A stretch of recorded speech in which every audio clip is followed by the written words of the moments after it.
اور مومن عورتوں سے کہہ دو کہ وہ بھی اپنی نگاہیں نیچی رکھا کریں اور اپنی شرمگاہوں کی حفاظت کیا کریں، اور اپنی آرائش یعنی زیور کے مقامات کو ظاہر نہ ہونے دیا کریں مگر جو اس میں سے کھلا رہتا ہو، اور اپنے سینوں پر اوڑھنیاں اوڑھے رہا کریں، اور اپنے خاوند اور باپ اور خسر اور بیٹوں اور خاوند کے بیٹوں اور بھائیوں اور بھتیجوں اور بھانجوں اور اپنی جیسی مومن عورتوں اور لونڈی غلاموں کے سوا نیز ان خدام کے جو عورتوں کی خواہش نہ رکھیں، یا ایسے لڑکوں کے جو عورتوں کے پردے کی چیزوں سے واقف نہ ہوں، غرض ان لوگوں کے سوا کسی پر اپنی زینت اور سنگھار کے مقامات کو ظاہر نہ ہونے دیں،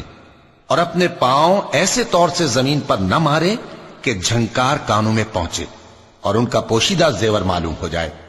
اور مومنوں سب اللہ کے آگے توبہ کرو تاکہ فلاح پاؤ،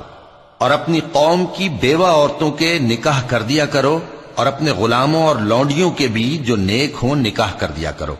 اگر وہ مفلس ہوں گے تو اللہ ان کو اپنے فضل سے غنی کر دے گا، اور اللہ بہت وسعت والا ہے، سب کچھ جاننے والا ہے۔ اور جن کو بیاہ کا مقدور نہ ہو وہ پاک دامنی کو اختیار کیے رہیں یہاں تک کہ اللہ ان کو اپنے فضل سے غنی کر دے۔